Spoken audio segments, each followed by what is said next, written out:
May 1945, Farnborough, England. The room smelled of old paper and cigarette smoke. Sunlight came through dusty windows and fell across tables covered in files and folders. German scientists stood in small groups, quiet and still. They wore plain clothes now, not uniforms. The war in Europe had ended just weeks before. These men had built rockets and jets and chemical weapons for Hitler. Now they were prisoners, but valuable ones. The British wanted to know what they knew. Dr. Werner Osenberg stood near the back wall. Before the war ended, he ran the Nazi Science Planning Board. His job was to know what every important scientist in Germany was doing. He knew about rocket programs and atomic research. He tracked which laboratories needed more workers or money. He was very good at his job.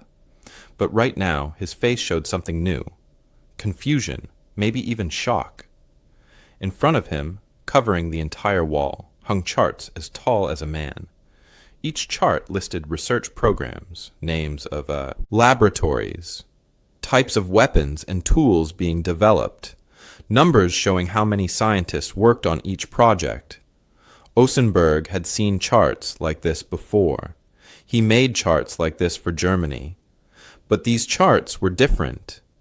At the top of each one, in bold black letters, it said National Research Council of Canada. Canada. Osenberg picked up a thick folder from the table. The cover said the same thing. He opened it slowly, page after page of technical reports, research on explosives, radar designs, chemical formulas, production numbers that seemed impossible. He flipped through faster now, his hands shaking just a little. Behind him, other German scientists were looking at their own folders. The room stayed quiet except for the sound of turning pages. Osenberg looked up at his colleague, Dr. Hermann, who stood nearby holding a different file. "We thought they were just lumberjacks and farmers," Osenberg whispered. His voice barely made a sound. Dr. Hermann did not answer. He just kept reading, his eyes moving quickly across the page. The British intelligence officer in the corner of the room watched the Germans carefully. He had seen this reaction before. Yesterday, when they showed the scientists American research files, the Germans had nodded. They expected America to be strong in science. When they reviewed British programs, again, no surprise. Britain had good universities and smart people. Everyone knew that. But Canada? The Germans had not expected Canada. Across Europe, the Great War was ending. In bunkers and basements, Allied teams were hunting for German scientists and their secrets. They called it Operation Paperclip in America. The British had their own programs. The goal was simple: find the smartest German minds before the Soviets did. Ask them questions. Learn what they knew. Figure out how close Germany came to winning the war with science instead of soldiers. The German scientists expected these interrogations. They prepared themselves. They knew they would see American factories and British laboratories. They knew the Allies had radar that worked better than German radar. They knew about the atomic bombs dropped on Japan. These things made sense. America had money and factories. Britain had tradition and universities. But nobody prepared them for Canada. Throughout 1944 and into 1945, as Germany collapsed city by city, captured German officers began seeing Allied technical reports, intelligence summaries, production schedules. At first, they noticed small things, explosives that seemed more powerful than they should be, radar systems with parts they could not identify, manufacturing methods that worked faster than German methods. The German analysts wrote reports asking, "Where is this coming from?" The reports guessed, probably America. Maybe a secret British program. Nobody guessed Canada. Now, in this quiet room in England, the truth was becoming clear. Canada, a nation with only 11 million people, had built one of the most advanced war science programs in the world. They made breakthroughs in radar technology. They perfected proximity fuses that made anti-aircraft guns deadly accurate. They developed defenses against chemical weapons. They manufactured explosives stronger than anything Germany produced. They even worked on atomic research, the most secret science of the war. Ausenberg set down his folder and walked to the wall charts. He studied the numbers. In 1939, Canada's National Research Council had about 300 people. By 1945, it had 3,000, 10 times bigger in 6 years. The chart showed 19 major research facilities spread across Canada. Budgets in the millions. Projects that should have taken a big country 10 years to complete. Canada did them in 3. He thought about his own work in Germany. He spent years building networks of scientists. He tracked talent across universities. He moved people and money to where they were needed most. Germany had 80 million people to draw from. They had the best technical schools in Europe. They had a head start on rocket science and jet engines. And yet, here on this wall was proof that a country 1/8 Germany's size had matched them step for step. The British officer spoke for the first time. "Gentlemen, take your time reviewing the materials. We will have questions for each of you tomorrow." His voice was calm, almost friendly. He left the room, closing the door softly behind him. The German scientists looked at each other. Some sat down in chairs, still reading. Others stood by the windows, staring out, but not really seeing. They were scientists, trained to analyze and understand. But this did not make sense. How could they have missed this? How could their intelligence services have missed this? Germany had spies in America and Britain. They tracked Allied shipping and production. They broke some Allied codes. And yet Canada, right there in plain sight, had operated a massive scientific war machine, and Germany never even looked for it. Dr. Ausenberg returned to the table and sat down. He pulled another folder toward him. This one detailed Canadian work on RDX explosive. The production numbers made his eyes go wide. 5,000 tons per month by 1943. That was more than Britain and America combined, at least at first. This explosive filled millions of shells and bombs. It was 30% more powerful than the explosives Germany used, and it came from factories in Quebec and Ontario, places Ausenberg could not even picture in his mind. Outside the window, spring rain began to fall. The war was over, but the learning had just begun. These German scientists would spend months, maybe years, talking to Allied interrogators. They would share what they knew. They would learn what the Allies knew. But first, they had to face a hard truth. They had been beaten by an enemy they never thought to study. The question hung in the air, unspoken but clear in every face. How did a country they barely considered as a military threat build a war science program that rivaled Germany's own research machine? Before the war, Canada's science world was small and quiet. In 1939, the National Research Council sat in a modest building in Ottawa. About 300 people worked there. Most were not famous scientists. They were regular researchers doing everyday work. They studied practical problems that mattered to Canada. How to grow better wheat. How to keep fish fresh longer. How to make mining safer and cheaper.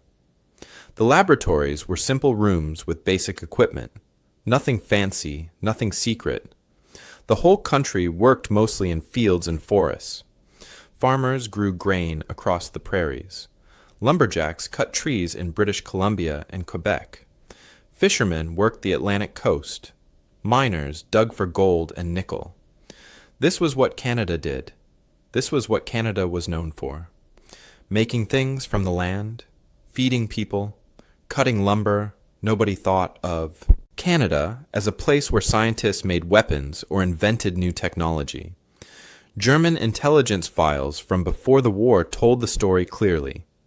In thick folders marked strategic assessment, German analysts ranked every country by military threat. They listed Canada as minimal strategic threat, resource supplier only. The files had almost nothing about Canadian science. Why would they? Canada published research in small regional journals that nobody in Europe read. Canadian scientists rarely attended international conferences. When they did attend, nobody paid much attention. The Germans saw the world of science in a clear order. Germany came first, obviously. They had the best universities, the smartest physicists, the most advanced laboratories. After Germany came Britain, because Britain had tradition and money and good schools like Cambridge and Oxford. Then came America, though Germans had doubts about American science. Americans were good at making things in factories, but could they do real theoretical work? The Germans were not sure, and everyone else came far behind these three. Canada was not even worth thinking about. This view made sense if you looked at the numbers. Germany had 80 million people. Britain had 45 million. America had 130 million. Canada had only 11 million, and most of them lived on farms or in small towns. From a German perspective, you needed big cities and big universities and lots of people to do important science. Canada had none of these things in the amounts that mattered. But then everything changed. September 1939, Germany invaded Poland. Britain declared war. Canada, still tied to Britain in many ways, followed and declared war too. Within weeks, a man named C.J. Mackenzie started making plans. Mackenzie ran the National Research Council. He was tall and serious and thought about problems carefully. He knew Canada's science program was small. He knew other countries looked down on what Canada could do. But he also knew something else. Britain would need help, and Canada could give it. Mackenzie began calling scientists across the country. He visited universities in Toronto and Montreal and Vancouver. He asked chemistry professors and physics teachers and engineering experts, "Can you help? Will you help?" Most said yes. By 1940, the staff at the National Research Council had tripled, 900 people now, where before there were 300. Mackenzie was not done. He kept hiring, kept building, kept pushing. Other important people joined the work. Dr. Otto Maas came from McGill University in Montreal. He was a chemist who understood explosives and chemical weapons. Quiet and careful, he set up laboratories to study dangerous materials. Dr. John Cockcroft arrived from Britain. He was already famous for his physics work. Britain sent him to help organize Canadian atomic research. And there was Dr. Gerhard Herzberg, a German Jew who fled the Nazis in 1935. He became one of Canada's best scientists, an expert in spectroscopy, which meant studying how light and matter worked together. These men and others like them transformed Canadian science. But it took time. In those early months of 1940, the laboratory still looked simple. The equipment was still basic. Researchers still worked in buildings that were too cold in winter and too hot in summer. They still published in small journals. From the outside, nothing looked different. Inside, though, everything was changing. Scientists started working longer hours, 12 hours a day, 14, 16. They stopped working on wheat and fish. They started working on explosives and radar and poison gas defenses. The government gave them more money. New buildings went up. New equipment arrived in wooden crates from America and Britain. Graduate students became research assistants overnight. Professors became project leaders. What did normal look like before this transformation? A typical research laboratory at the National Research Council had maybe 12 people. They shared 1 or 2 rooms. They had standard chemistry equipment or basic physics tools. Nothing special. They worked on one project at a time, slowly and carefully. They published their results once a year, maybe twice. They went home at 5 o'clock most days. They took weekends off. That world disappeared fast. By late 1940, laboratories ran day and night. Lights stayed on in research buildings long after dark. Scientists slept on cots in their offices when experiments needed watching. The smell of chemicals filled hallways. The sound of machinery hummed constantly. Security guards appeared at building entrances, checking identification cards. Some research became classified, which meant secret. Scientists could not talk about their work anymore, even to their families. The Germans, meanwhile, noticed nothing. Their spies in North America watched American factories and British shipping. They tracked movement of troops and supplies. But Canadian research facilities? No, nobody was watching those. German scientific publications from 1940 and 1941 mentioned Canadian researchers exactly 0 times, not once. As far as German science was concerned, Canada still did not exist. This blindness would cost them dearly. While Germany focused on what they expected to see, Canada was building something unexpected, something bigger than anyone imagined. By 1945, the National Research Council would have 3,000 people, 10 times bigger than 1939.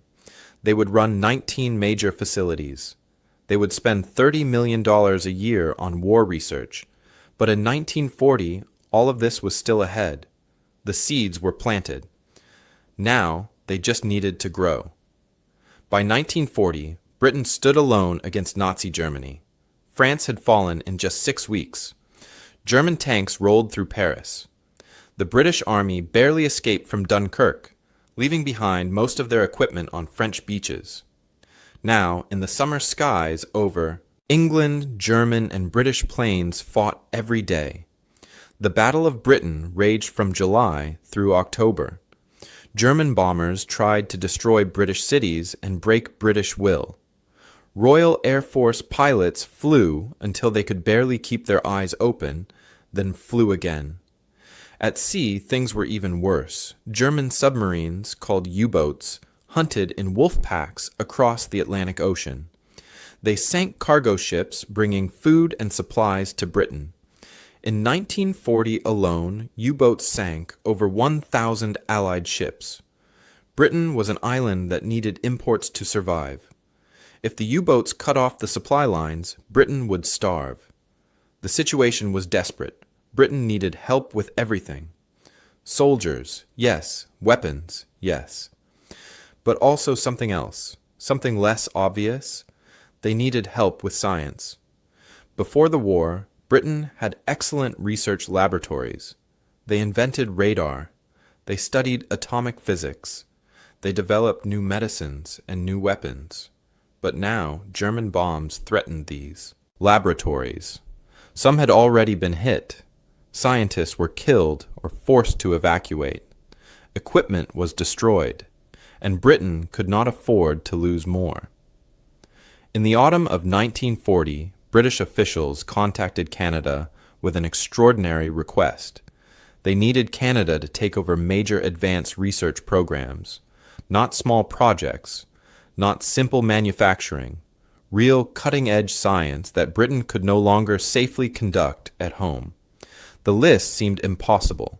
Britain wanted Canada to work on RDX explosive research, which meant creating bombs more powerful than anything currently used. They wanted help developing radar components, the electronic parts that let operators see enemy planes in the dark. They needed work on proximity fuses, devices that made anti-aircraft shells explode at exactly the right moment. And they wanted research on chemical weapons defense and biological warfare countermeasures, because everyone feared Germany might use poison gas again, like in the First World War. Canadian officials looked at this list and felt the weight of it. Each of these programs required expertise Canada did not have. Each needed specialized equipment that would take months to obtain. Each demanded absolute secrecy, because if Germany learned what Canada was doing, they would try to stop it. And there was the problem of distance. Canada sat 3,000 miles from European battlefields. How could they test weapons and coordinate research when everything had to cross an ocean? The scale felt overwhelming. These projects needed hundreds of specialized scientists. Canada had to find them, train them, organize them. The country had good universities, but not nearly enough experts in advanced physics, or chemistry, or engineering. They would have to recruit heavily, pull people from teaching positions, convince graduate students to work on classified military projects instead of finishing their degrees. Resources were scarce too. Many materials needed for research were hard to get. Copper for electrical work, certain chemicals for experiments, precision instruments that came from Europe, now occupied by Germany. Canadian scientists would have to improvise, find substitutes, invent new methods when the old methods required things they could not obtain. In laboratories across Ottawa, Montreal, and Toronto, the mobilization began. Scientists arrived at hastily converted university buildings. Rooms that once held literature classes now held chemistry equipment. Basement spaces became physics laboratories. The work started immediately, 16-hour days becoming normal. The smell of chemical compounds filled every hallway, ammonia, sulfur, acids that made your eyes water, even when stored in sealed containers. In winter, researchers shivered because the old buildings had poor heating. Their breath made white clouds as they calibrated sensitive instruments with cold fingers. In summer, the heat was suffocating, but windows had to stay closed because of the fumes. The pressure was constant and heavy. Every scientist knew the truth. German science had a head start. Germany had been preparing for war for years. Their scientists were good, maybe the best in the world. If Canadian researchers made mistakes or moved too slowly, people would die. British soldiers would die. Canadian soldiers would die. Ships would sink. Cities would burn. The weight of this knowledge sat on every shoulder, followed every scientist home, invaded every dream. Different people saw this challenge differently. Canadian scientists felt they had everything to prove. For years, the world had ignored Canadian research. Now finally, someone needed them. Someone believed they could do important work. They could not fail. They would not fail. British liaison officers, sent to coordinate the programs, had doubts. They tried to hide these doubts, but the Canadians could sense them. Could these colonials really handle advanced research? Could a country known for farming and lumber cutting suddenly become a scientific power? The British officials wrote careful reports home, expressing quiet concerns while hoping to be proven wrong.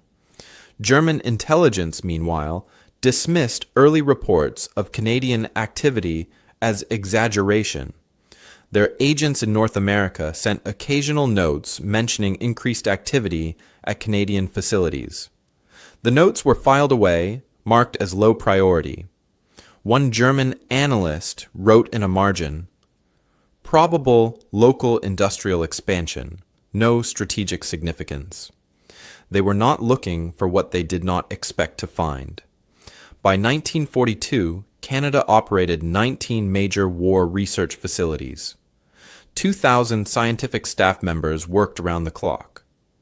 The government spent $30 million annually on classified research budgets, which in today's money would equal $500 million. Production lines manufactured new equipment.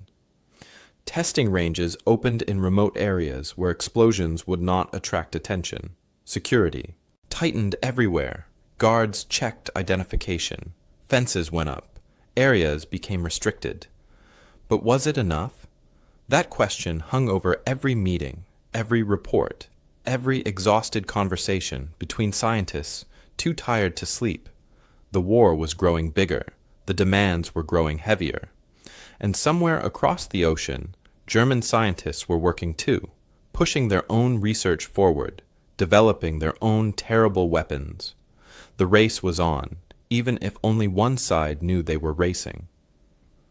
In 1942, inside a chemical plant in Shawinigan, Quebec, something remarkable happened. The plant sat beside the St. Maurice River, using water power to run its machines. Chemical engineers and researchers worked there on a substance called RDX. This explosive was far more powerful than TNT, the standard explosive everyone used. But RDX was incredibly difficult to make. The process was slow, dangerous, and unpredictable.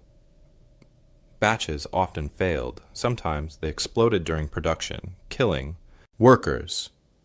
German scientists had struggled with RDX for years and never solved the manufacturing problems. Dr. Otto Maass led the Canadian team. He was a careful man who thought through every step before acting. His team spent months testing different methods. They failed many times. Chemical reactions went wrong. Equipment broke down. They threw away batch after batch of useless material. But they kept trying, adjusting temperatures, changing timing, experimenting with different ingredients. Then, in the summer of 1942, they found it. A continuous process that worked. Instead of making RDX in separate batches, which was slow and risky, they developed a method that ran constantly, like a factory assembly line. The process was safer because it controlled temperatures better.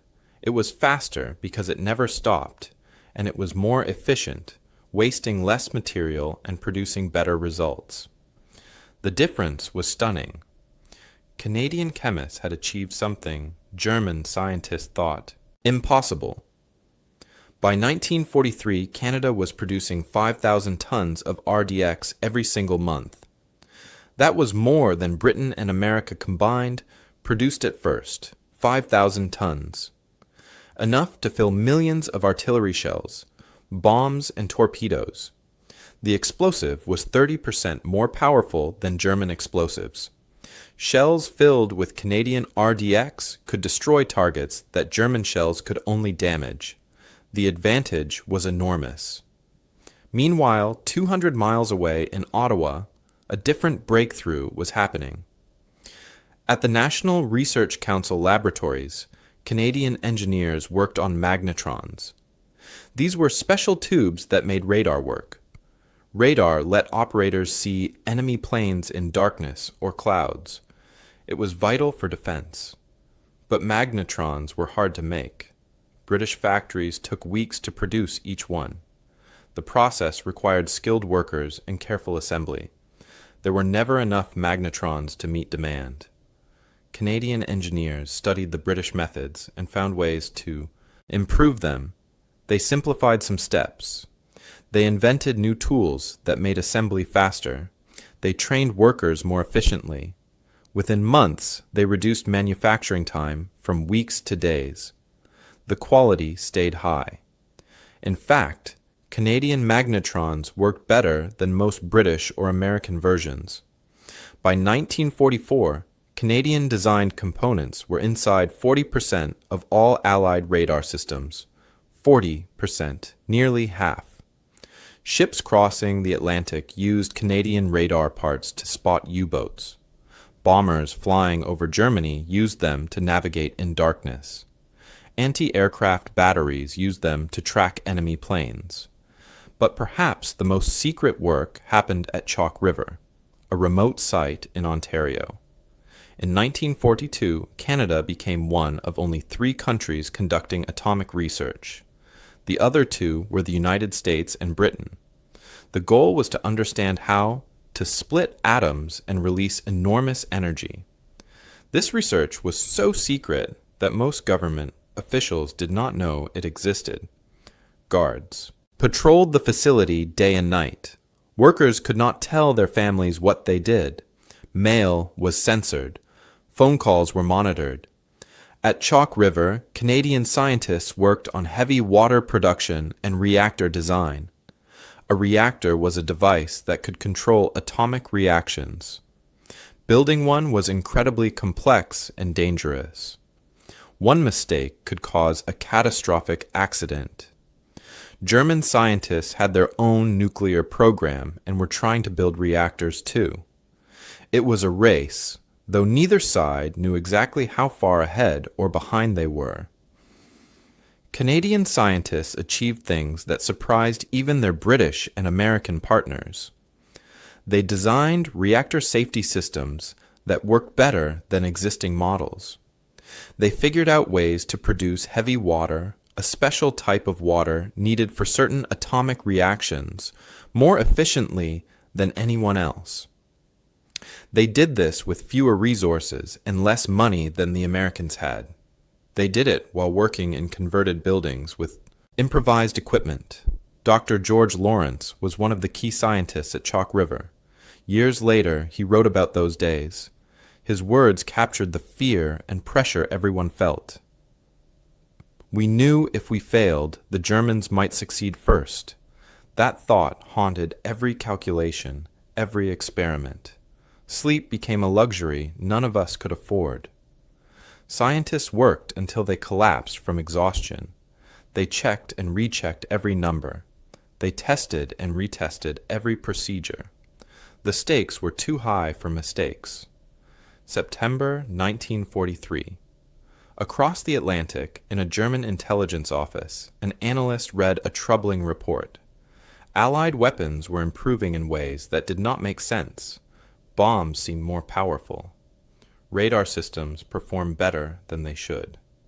The analyst wrote in his report about unexplained improvements in Allied explosive and radar technology. He tried to trace the source. Was it American? The numbers suggested American production could not account for all the improvements. Was it British? British factories were stretched thin, barely keeping up with demand. Something did not add up. The German analyst never considered Canada. Why would he? Canada was not on the threat list. Canada made lumber and wheat. The idea that major weapons improvements came from Canada seemed absurd. So the report concluded the improvements must be American, from facilities not yet identified. The truth was hiding in plain sight, invisible because no one thought to look for it. Meanwhile, British scientists touring Canadian facilities saw the truth with their own eyes, and it shocked them. They walked through the Shawinigan plant and watched RDX production running smoothly, efficiently, at massive scale. They visited Ottawa laboratories and saw magnetrons being assembled faster than British workers could manage. They asked questions and received detailed answers. Canadian scientists were not just helping, they were innovating, they were leading. One British liaison officer wrote a report back to London. His words were simple but powerful. What we asked them to attempt seemed impossible. What they have achieved seems miraculous. He meant it. Britain had given Canada tasks that seemed beyond reach. Build a massive explosives industry from nothing. Perfect radar manufacturing in months instead of years. Contribute to atomic research despite having no nuclear experience. Canada had done all of it. The turning point had arrived. Canada was no longer just supporting the Allied war effort. Canada was driving it forward in crucial areas. Every day, ships carried Canadian-made explosives across the Atlantic. Every day, new radar sets with Canadian components rolled off assembly lines. Every day, scientists at Chalk River moved closer to understanding atomic power. And still, German intelligence did not notice. They were looking at America. They were watching Britain. They were tracking Soviet movements, but Canada remained invisible to them, a blind spot in their strategic vision that grew larger with each passing month. The consequences of this blindness would soon become clear, but for now, in September 1943, the Germans simply did not know what they did not know, and that ignorance was about to cost them dearly. In late 1944, Allied armies pushed deeper into Germany. American troops crossed, into German territory from the west. Soviet forces drove from the east. Between them, Germany was being crushed. As soldiers advanced, special intelligence teams followed close behind. Their job was not to fight, but to search. They looked for documents, equipment, research facilities. They wanted to find what German scientists had been working on during the war. In abandoned offices and underground bunkers, these teams discovered filing cabinets full of technical reports. German analysts had spent years studying Allied weapons and equipment. They examined captured shells and bombs. They took apart radar sets. They tested explosive samples. They tried to figure out how Allied technology worked and where it came from. The reports filled hundreds of pages, written in careful German script, full of measurements and chemical formulas and diagrams. One phrase appeared over and over in these reports: unknown manufacturing source. German analysts had noticed something strange. Allied explosives performed differently than they should. The power was greater. The reliability was better. Chemical tests showed compositions that did not match known American or British methods. But where did these explosives come from? The reports could not say. They made guesses. Probably a secret American facility. Maybe new British factories. But the guesses were uncertain, marked with question marks in the margins. The same mystery appeared in reports about radar equipment. German technicians who examined captured Allied radar sets found components with manufacturing signatures they could not identify. The parts worked exceptionally well. They rarely failed. The production quality was remarkably high. Again, the reports asked where. The analysts assumed America. America had big factories and lots of resources. It made sense. Except the numbers did not quite add up. American production could not account for everything the Germans were seeing. No one wrote Canada's name in any of these reports, not once. May 1945, Germany surrendered. The war in Europe was over. Now came the interrogations. Allied intelligence officers gathered captured German scientists in facilities across Britain and France. They asked questions. What did you work on? What did you achieve? What do you know about Allied research? The scientists answered, sometimes willingly, sometimes reluctantly. They shared technical details. They described their own programs. And slowly, a pattern emerged. The Germans had a blind spot. A huge blind spot. They had completely missed Canada. The interrogators began testing this blind spot deliberately.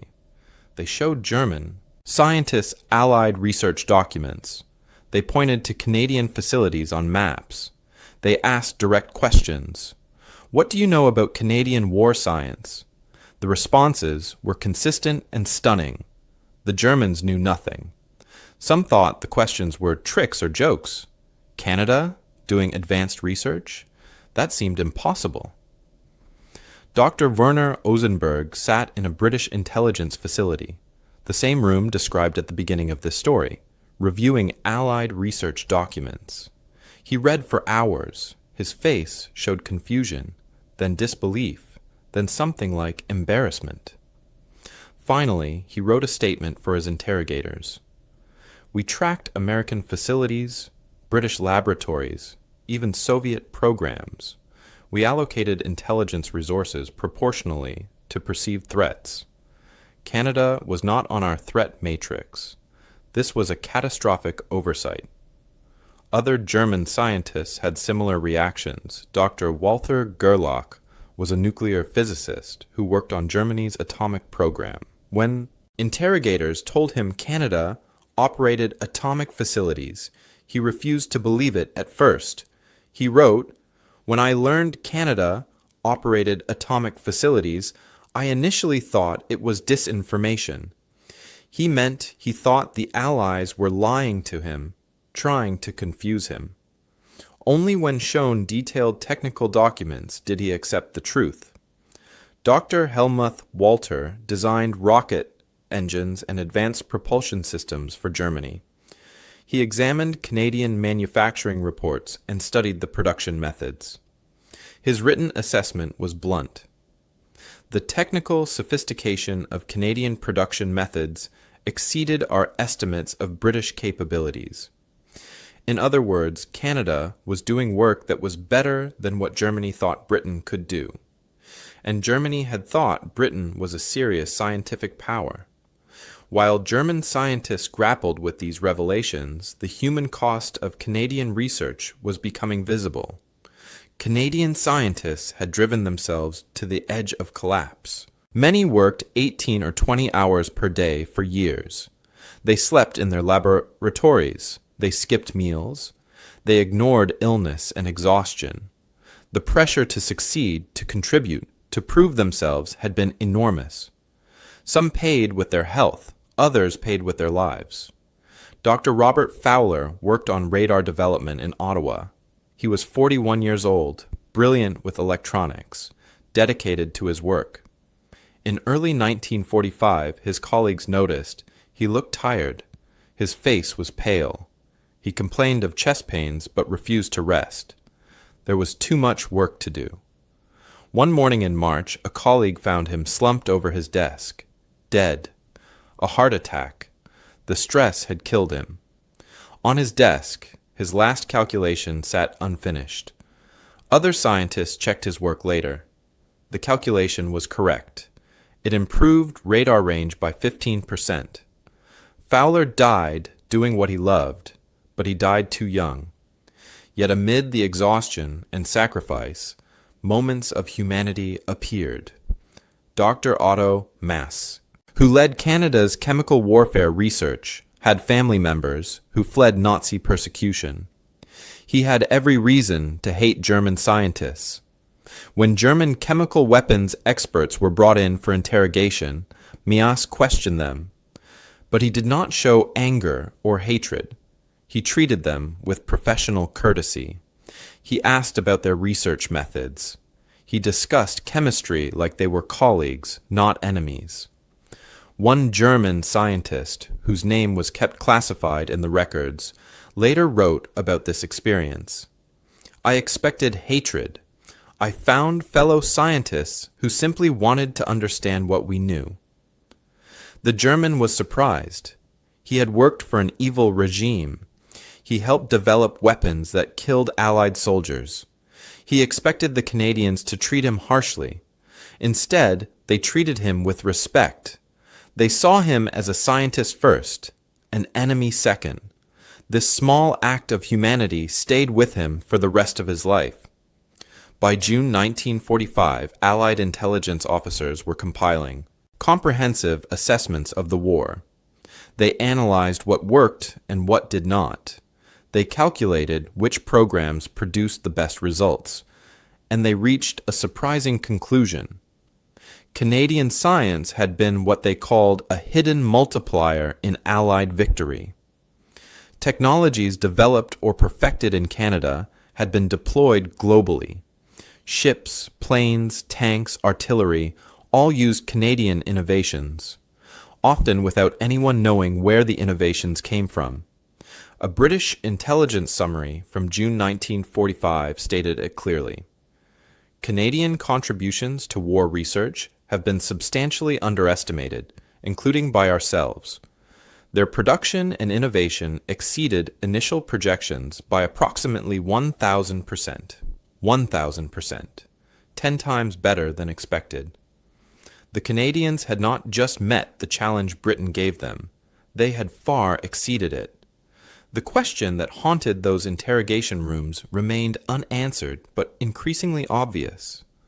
How had Germany, with its famous intelligence services and careful strategic planning, completely missed what Canada was doing? The answer was simple and troubling. They never looked. They assumed Canada was unimportant, and assumption became blindness. By the time they realized their mistake, the war was over, and Canada's contributions had already helped defeat them. The numbers told a story that seemed almost impossible to believe. From 1943 to 1945, Canadian RDX explosive supplied 40% of all Allied explosive needs. 40%. That translated to millions of tons of munitions. Every shell, every bomb, every torpedo filled with this explosive had 30% more destructive power than the previous generation. Think about what that meant. A bomber could carry fewer bombs but destroy more targets. Artillery crews could fire fewer shells but achieve better results. The mathematics of war shifted in the Allies' favor, and much of that shift came from factories in Quebec. Canadian manufactured magnetrons equipped thousands of Allied aircraft. Lancaster bombers flying night raids over Germany used Canadian radar components to navigate through darkness and clouds. Naval vessels crossing the Atlantic used them to spot U-boats lurking beneath the waves. Ground stations along the English coast used them to track incoming German bombers and guide British fighters to intercept them. The reliability rate was remarkable. 97% of Canadian magnetrons functioned properly. British equivalents achieved 89%. American versions reached 91%. Those percentage points represented the difference between detecting an enemy and missing them entirely.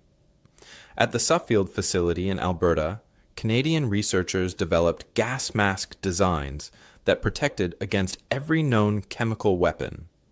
The masks were lighter and more comfortable than previous versions, which meant soldiers could wear them longer without exhaustion. The filters worked better, removing dangerous chemicals more efficiently. Allied forces adopted these designs across all their armies. Millions of masks were produced and distributed. Fortunately, Germany never used chemical weapons during World War II, but if they had, Canadian research would have saved countless lives. Beyond the immediate production numbers, Canada's approach to war science changed how other countries thought about research. Before the war, most nations concentrated their scientists in a few large laboratories. This made sense in theory. Put all your smart people in one place with the best equipment. But it created vulnerability. If enemy bombers destroyed that one location, you lost everything. Canada used a different model. They spread research across multiple small facilities in different cities. Ottawa, Montreal, Toronto, Vancouver, and smaller locations too. If one facility was damaged, the others continued working. This distributed approach proved more resilient. The Canadian method also moved faster. Large laboratories had complex bureaucracies. Decisions took time. Approvals required multiple levels of review. Small facilities could experiment quickly, fail quickly, and try again. When Canadian researchers had an idea, they could test it within days instead of weeks or months. This rapid prototyping became standard practice. After the war, other Allied nations studied what Canada did and adopted similar approaches. The North Atlantic Treaty Organization, NATO, would later use Canadian wartime methods as a template for how member nations should organize scientific research. Canada's integration of university researchers with military needs created another model that lasted beyond the war. Instead of pulling scientists away from universities and isolating them in government facilities, Canada let many researchers stay at their universities while working on classified projects. Professors taught classes by day and worked on radar, or explosives, by night. Graduate students contributed to war research while completing their degrees. This kept academic institutions strong and created a pipeline of trained scientists for the future. During the Cold War, this university-military partnership became standard across Western nations. The morale impact rippled through Allied forces in subtle but important ways. Soldiers did not know their shells contained Canadian explosives or that their radar used Canadian components, but commanders knew. officers reading intelligence reports knew, and this knowledge built confidence. Even smaller allied nations could make decisive differences. If Canada, with 11 million people, could contribute this much, what could others do? The realization encouraged nations like Australia, New Zealand, and South Africa to expand their own scientific programs. On the German side, post-war reactions showed deep frustration. German scientists expressed anger not at the Canadians who beat them, but at their own intelligence services for missing something so obvious. One German analyst wrote in his diary, "We spent resources tracking minor Soviet research facilities while ignoring a major Allied scientific power. Our arrogance blinded us." That word, arrogance, appeared frequently in post-war German assessments. They assumed scientific capacity correlated directly with population size and pre-war reputation. That assumption proved catastrophically wrong. German General Wilhelm Keitel faced war crimes charges at the Nuremberg trials. During testimony, he reviewed Allied technical capabilities. When asked about strategic mistakes, he mentioned Canadian science specifically. Had we known the Canadians possessed such research capacity, we would have allocated U-boat resources to interdict their Atlantic shipments of scientific personnel and materials. In other words, if Germany had understood what Canada was doing, they would have actively tried to stop it by sinking ships carrying Canadian scientists and equipment across the ocean. The fact that they never even tried showed how completely they missed the threat.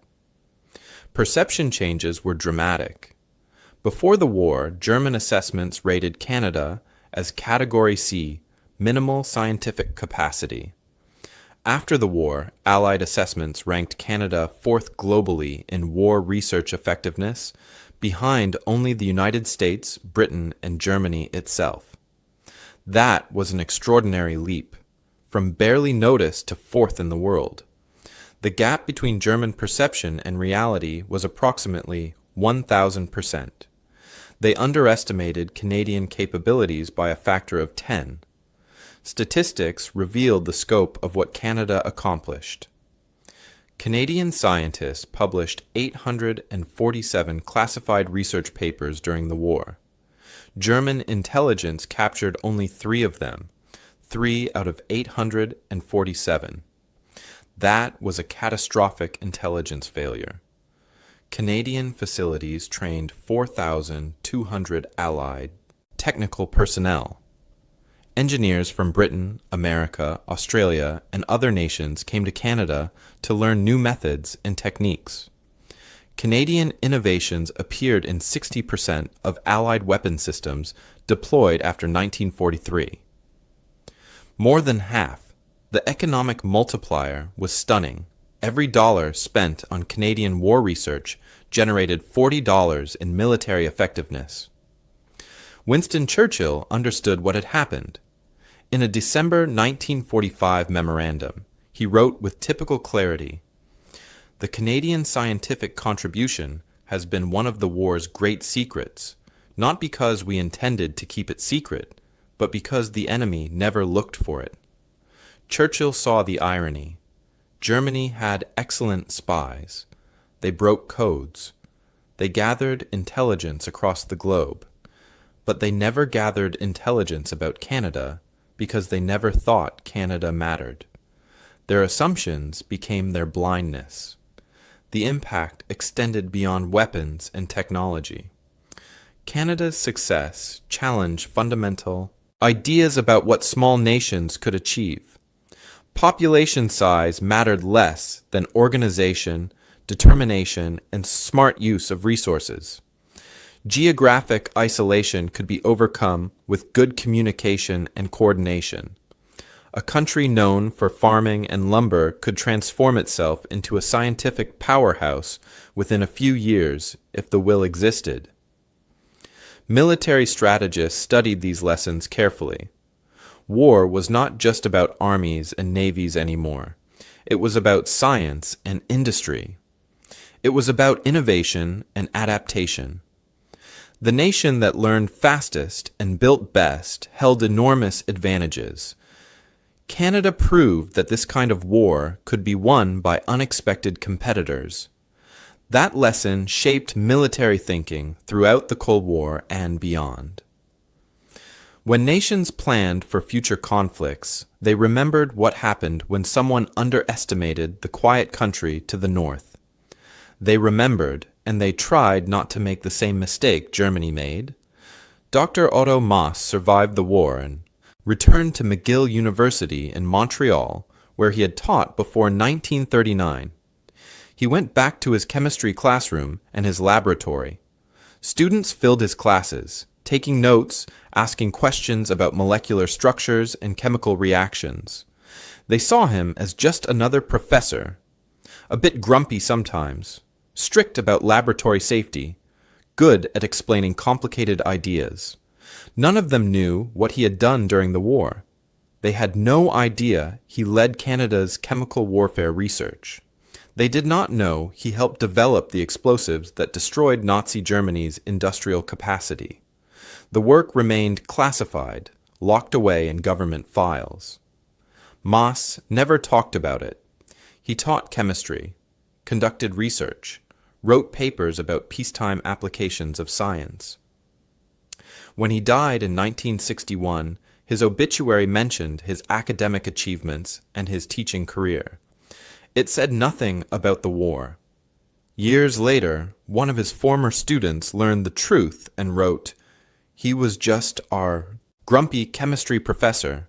We had no idea." The man who helped win the war died with most people never knowing what he accomplished.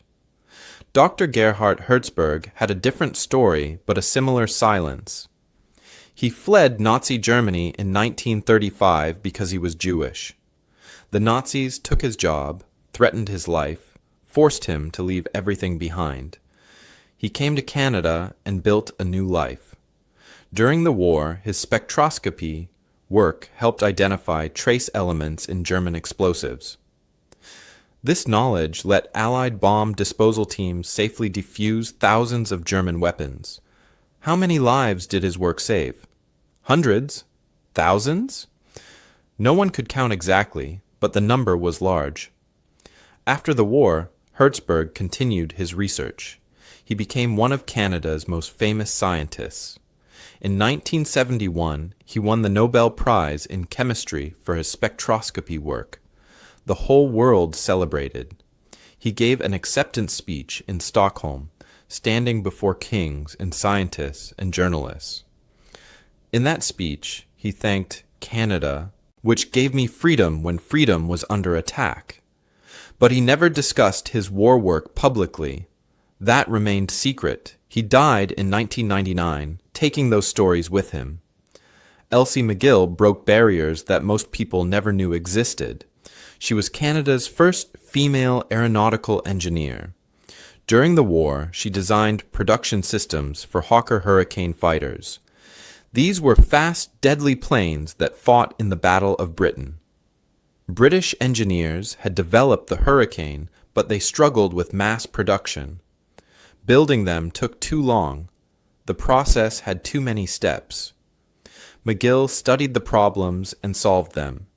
She redesigned the assembly methods, making them faster and more efficient. Canadian factories using her systems built Hurricanes that equipped 40% of Canada's fighter squadrons.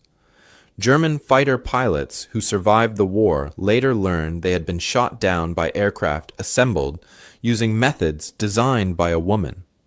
This fact challenged their assumptions about what women could do. McGill proved that gender did not determine capability. Talent and intelligence mattered, not whether you were male or female. She died in 1980, recognized as a pioneering engineer, but still not fully appreciated for her war contributions. At Chalk River, Ontario, the Atomic Research Facility employed dozens of young women as computer girls. This was before electronic computers existed. A computer was a person who performed calculations.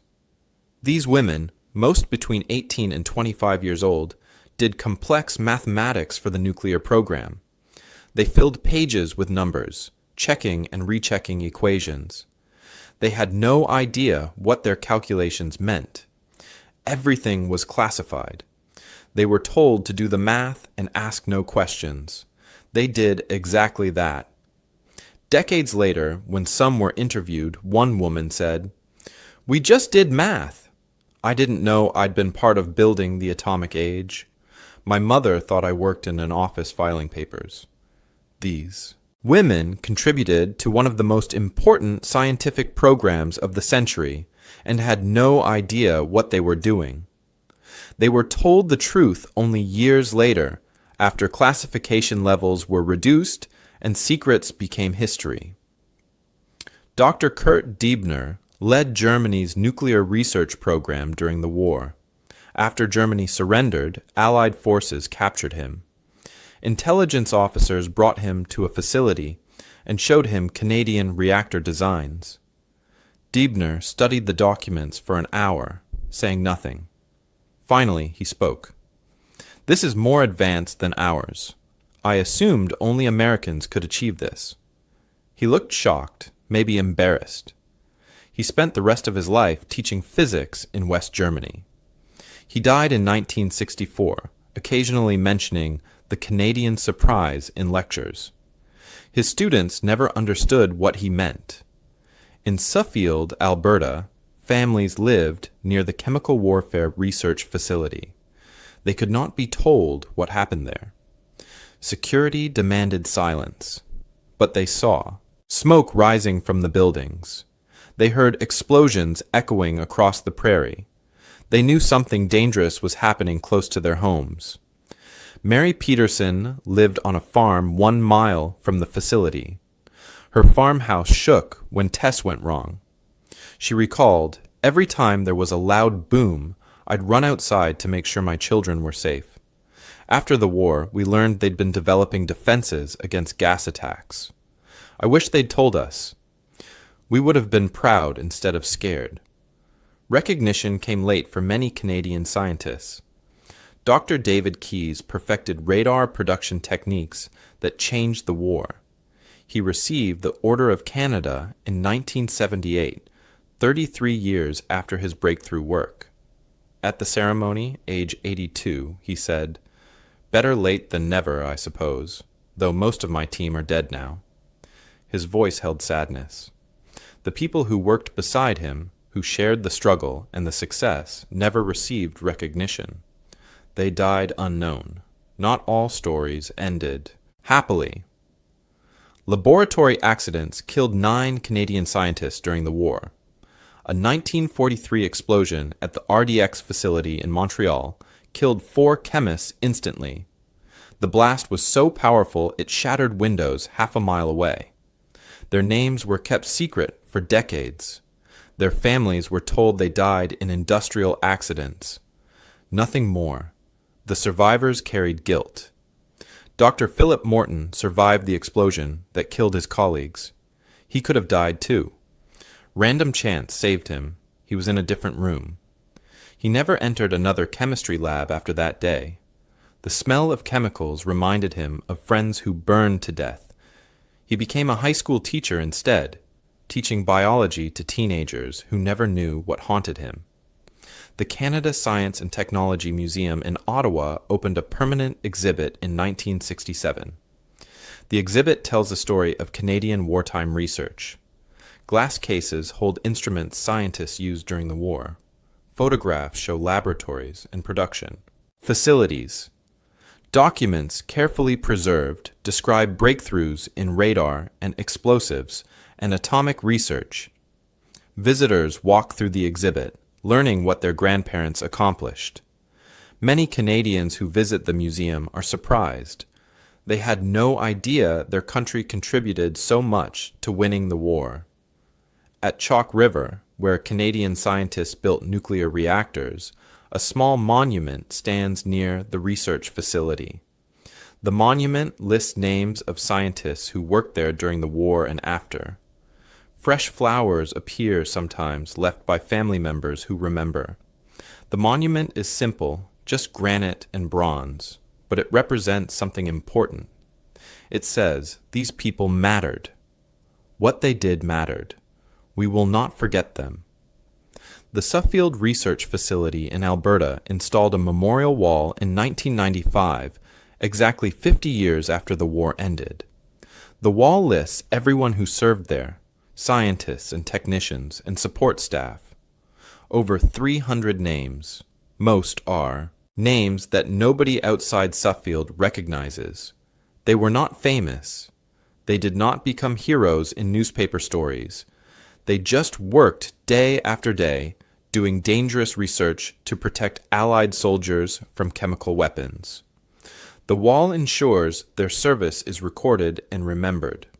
Post-war relationships between Canada and Germany developed in unexpected ways. Scientific cooperation began surprisingly quickly. By 1950, former German scientists visited Canadian facilities as part of NATO exchanges. Countries that had been enemies 5 years earlier were now allies against the Soviet Union. The Cold War created new partnerships. Dr. Werner Osenberg, who ran Nazi science planning, corresponded with C.J. Mackenzie, who ran Canadian wartime research throughout the 1950s. They discussed peaceful applications of science. They shared ideas about education and research organization. In one letter from 1952, Osenberg wrote something revealing. Had our government sought cooperation instead of conquest, imagine what we might have achieved together. He was right. German precision and Canadian innovation, working together instead of fighting, could have accomplished remarkable things. But history does not work with what-if questions. What happened, happened. The war was fought. Millions died. And now, in peacetime, former enemies tried to build something better. The Canadian model of distributed, university-integrated war research became the standard for Western nations during the Cold War. When the United States created the Defense Advanced Research Projects Agency in 1958, DARPA, they explicitly cited Canadian wartime methods as inspiration. The principle was simple: mobilize academic institutions rather than building isolated government laboratories. Let universities contribute while maintaining their educational mission. This approach produced better results because it drew on wider talent pools and encouraged innovation through competition between different institutions. Within Canada, the wartime scientific achievements became a source of national pride, though this pride developed slowly. Most Canadians did not learn about these stories until decades after the war. School curricula started including Canadian war science in the 1970s, a full generation after the events occurred. Even today, many Canadians do not know the full scope of what their country accomplished. This reflects a broader pattern. Canadian contributions to both world wars were substantial, but often overlooked in favor of larger allied nations' narratives. Canada did remarkable things quietly, without demanding recognition. The children and grandchildren of Canadian war scientists only learned about their families' work as documents were declassified over time. In 2005, a reunion brought together families whose relatives worked on classified projects. Over 300 people attended. They brought old photographs of grandparents in laboratory coats. They shared letters that mentioned work but never explained what that work was. Many brought questions. What exactly did grandfather do? Why could he never talk about it? The reunion provided answers that some families had been seeking for 60 years. Post-war intelligence agencies studied what they called the Canadian blind spot as a case study in assessment failure. The German mistake became a teaching example. Assuming scientific capacity correlated directly with population size and pre-war reputation led to catastrophic oversight. Modern intelligence analysis includes protocols specifically designed to avoid similar assumption-based errors. Analysts are trained to look for what they do not expect to find. They are taught that small nations can achieve disproportionate results if properly organized and motivated. The deeper meaning of this story goes beyond technology and tactics. It reveals a fundamental truth about underestimation. The Germans did not lose because Canadian scientists were smarter or more talented. German scientists were excellent, among the best in the world. Germany lost this particular battle because their intelligence services never looked for what they did not expect to find. In war, assumptions can be deadlier than bullets. Bias can be more dangerous than any weapon. When you convince yourself that certain opponents cannot threaten you, you stop watching them, and when you stop watching, they can surprise you completely. This lesson applies beyond military conflicts. In business, politics, science, any competitive field, underestimating opponents creates vulnerability.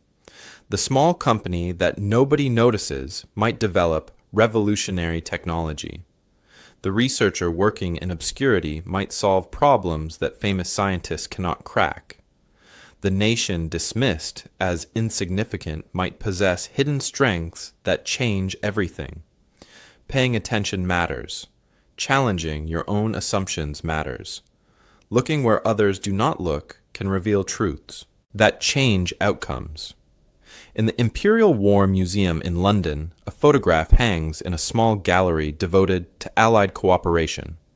The photo shows Dr. Werner Osenberg standing next to C.J. Mackenzie in May 1945. Both men examine a Canadian-made radar magnetron, holding it carefully in gloved hands. Mackenzie looks satisfied, even proud. His country achieved something extraordinary.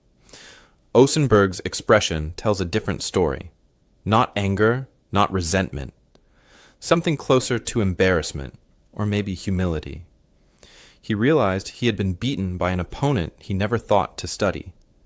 That realization showed on his face, captured forever in black and white. The closing reflection comes from Dr. Otto Maass himself. Late in his life, he wrote memoirs that he never published. His family found the manuscript after his death in 1961. The documents remained private until 1995, when his daughter donated them to McGill University archives. In those pages, Maass reflected on his wartime work. One paragraph captures the essence of Canada's unlikely success. We didn't set out to surprise anyone. We set out to survive. The Germans thought we were lumberjacks. We were, but even lumberjacks can learn to split atoms when their survival depends on it. That sentence holds profound truth. Necessity drives innovation. Survival demands adaptation. When existence is threatened, ordinary people accomplish extraordinary things. Canada in 1940 was a nation of farmers and lumberjacks and fishermen. By 1945, those same people had helped build the atomic age, perfected radar technology, and revolutionized explosive manufacturing. They did not change who they were. They simply discovered capabilities they did not know they possessed. The ultimate irony closes this story perfectly. Some German scientists who underestimated Canada in 1940 emigrated there after the war. They joined Canadian universities and research institutes. They spent the rest of their lives contributing to the very institutions they had dismissed as insignificant. They taught Canadian students. They collaborated with Canadian colleagues. They finally recognized what they should have seen from the beginning. Canada was never weak or incapable. Canada was just underestimated. And in war, being underestimated can be the greatest advantage of all.